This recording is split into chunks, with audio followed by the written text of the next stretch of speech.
हाइकोर्टनि साख्लायमुंनि यागुलब जुट मिल employ रकनि pension दरमाय बाता पायरी रिया अंमाबाय बस्कांनि 27 तारिख आगस्ट महाकरण अभियान खलायनानि शाखा जुट मिल एमप्लय रक 27 तारिख आगस्ट महाकरण अभियान खलायलायमानि बिसिंतै फाइनेंस सेक्रेटारिनि थानी डेपुटेशन याफादानि साख्लायखा कक्तिसालो कक्तमा थुमनाय रकनि पान्दा खलायलायमानि बिसिंतै जुट मिल एमप्लय रक করলো যারা এজিটেশন করছে এই দুইটা সংগঠনের মেম্বাররাই দেওয়া হবে। এখানে কতজন?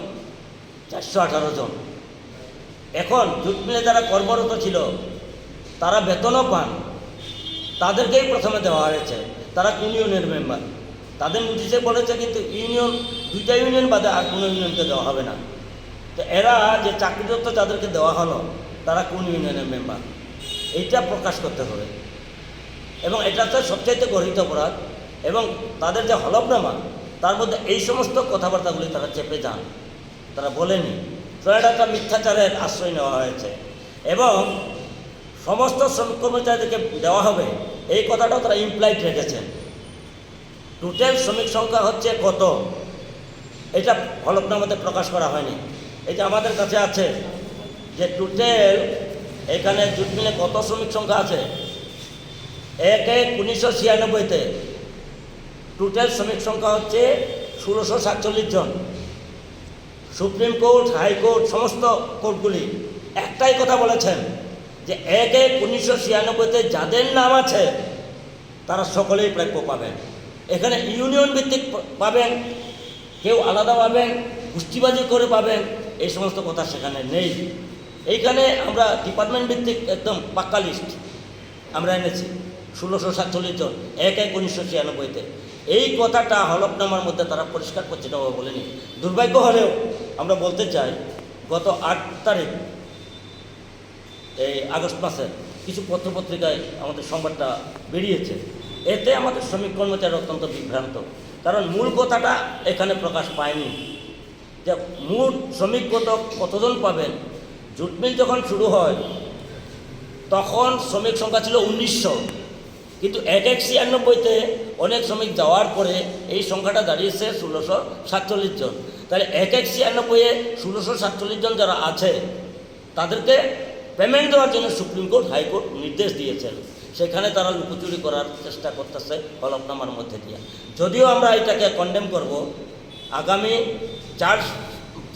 8 মাস তারা চেয়েছিল, কিন্তু মাননীয় আদালত বলেছেন না, 8 মাস দেওয়া যাবে না, 4 সপ্তাহ দেওয়া গেল, এর মধ্যে তোমরা এই কাজটা কমপ্লিট করো। এই লুকোচুরির কথাটা যেভাবে লুকোচুরি করেছেন, আমরা আইনি লড়াই আমরা লড়ব। আমরা বলবো যে এখানে 1647 জন শ্রমিক কর্মচারী যারা দিয়েছেন তো দিয়েছেন, তার একটা হিসাব দিয়েছেন এই হলফনামার মধ্যে।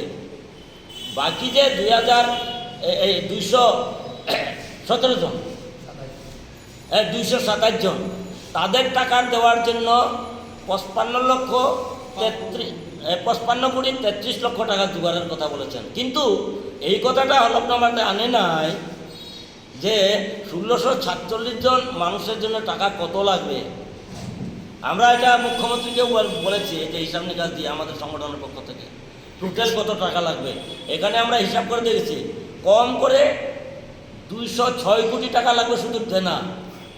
তার সঙ্গে যদি এই হাইকোর্টের নির্দেশ মতো 6% ইন্টারেস্টটা দেওয়া হয়, এটা হবে 250 কোটি টাকা প্রায়। সুতরাং এইখানে এই হলফনামায় যে লুকোচুরিটা করা হয়েছে, শ্রমিকদেরকে বঞ্চনার চিন্তাধারা করা হচ্ছে।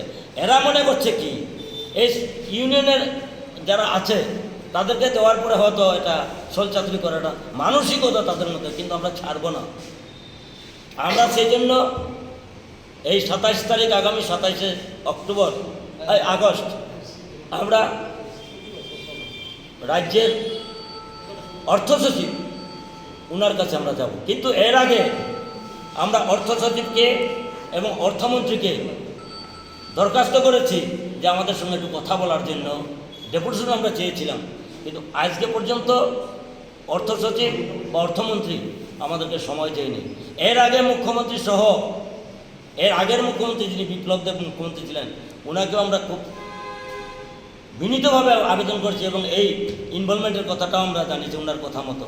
তারপরেও কিন্তু গত এত বছর যায় সরকার পক্ষ থেকে আমাদেরকে কোনোদিন একটা কথা বলার একটা সুযোগ আমাদেরকে দেয়নি। এটা আমাদের আক্ষেপ, এটা উচিত নয়। থেকে আত্মরক্ষার ব্যর্থ প্রয়াস করা হয়েছে, এটা আমাদের দাবি। যেমন আদালত 1 জানুয়ারি 1996 তারিখ হইতে কর্মরত 1647 জন শ্রমিক কর্মচারী সকলকে রায়ের সুপ্রহল মিটিয়ে দিতে নির্দেশ দিয়েছেন। ইউনিয়ন বা গোষ্ঠীবাজি করে পেমেন্টের কথা কোথাও বলা হয়নি। রায় অনুযায়ী শতকরা 6% সুদ সমেত ব্যয় হবে প্রায় 250 কোটি টাকা। এই সমস্ত বিষয়ের কথা হলফনামায় বিন্দু বিসর্গ উল্লেখ করা হয়নি। আদালতের রায় ঘোষণার 4 মাসের অন্তে জুট মিল কর্তৃপক্ষের প্রকাশিত memorandum number TJ-MD-3 legal part intimation 24,153 dated 28 December 2023 মোতাবেক সংশ্লিষ্ট সকল জুট মিল শ্রমিক কর্মচারীকে তাদের নথিপত্র ও হলফনামা প্রদানের নির্দেশ জারি করেছেন। সেখানে বিজ্ঞাপিত হলফনামায় ইউনিয়নবাজি বা গোষ্ঠীবাজি পেমেন্টের কোনো স্থান নেই। উপরোক্ত মেমোরান্ডাম শুধুমাত্র মামলাকারী 2টি সদস্যদের অগ্রাধিকার দিয়ে পেমেন্ট করার কথা বলা হয়েছে। তাহলে বর্তমানে কর্মরতদের প্রাপ্য ইউনিয়ন সভ্য বিচার না করে সর্বাগ্রে কোন ভিত্তিতে পেমেন্ট করা হয়েছে?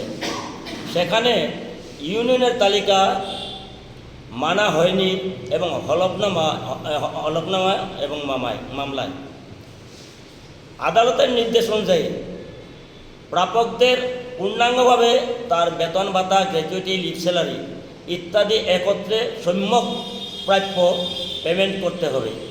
অথচ পেমেন্ট হয়েছে আংশিক।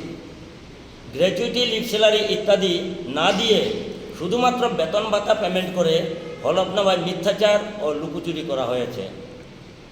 সরকারি সংস্থার অর্থ বিলি বণ্টনে সংশ্লিষ্ট প্রাপকদের আগাম অবগতির উদ্দেশ্যে সংবাদ মাধ্যমে বিজ্ঞাপন, প্রেসলিপ, IPS ইত্যাদি প্রকাশ ও বিতরণের বিধিবদ্ধ নিয়ম রয়েছে।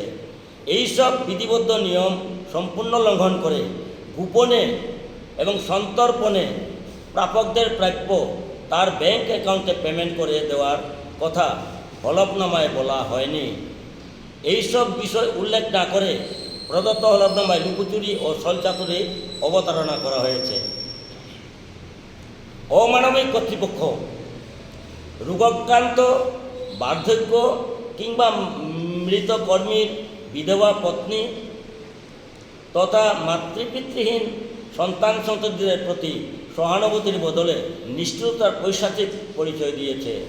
ইত্যবসরে প্রায় শতাধিক শ্রমিক কর্মচারী ক্যান্সার, কিডনি ড্যামেজ, হৃদরোগ, প্যারালাইসিস, টিবি, যক্ষা ইত্যাদি কঠিন রোগে আক্রান্ত ও শয্যাশায়ী। রায় ঘোষণার পর প্রায় শতাধিক প্রাপক মারাও গিয়েছে। এই সমস্ত বিষয়ে সহানুভূতির কথা হলফনামায় বিন্দু বিসর্গ উল্লেখ নেই। এইরূপ ছলচাতুরি, লুকোচুরি, প্রতারণা ও মিথ্যাচারের প্রতিবাদে আমরা আগামী 27শে আগস্ট 2024 সমস্ত শ্রমিক কর্মচারী ও পেনশনারগণ স্বামী বিবেকানন্দ ময়দানে একত্রে মিলিত হব এবং ত্রিপুরা সরকারের মাননীয় অর্থ সচিবের নিকট আমাদের প্রাপ্য মিটিয়ে দেওয়ার দাবি নিয়ে মহাকরণ অভিযান সংগঠিত করব। এখানেই শেষ নয়, দাবি পরিপূর্ণ না হলে পরবর্তী পর্যায়ে বৃহত্তর সংগ্রামে অবতীর্ণ হবেন জুট মিল শ্রমিক কর্মচারী ও পেনশনারগণ। এখন আমরা এখানে যেই কথাগুলি বলছি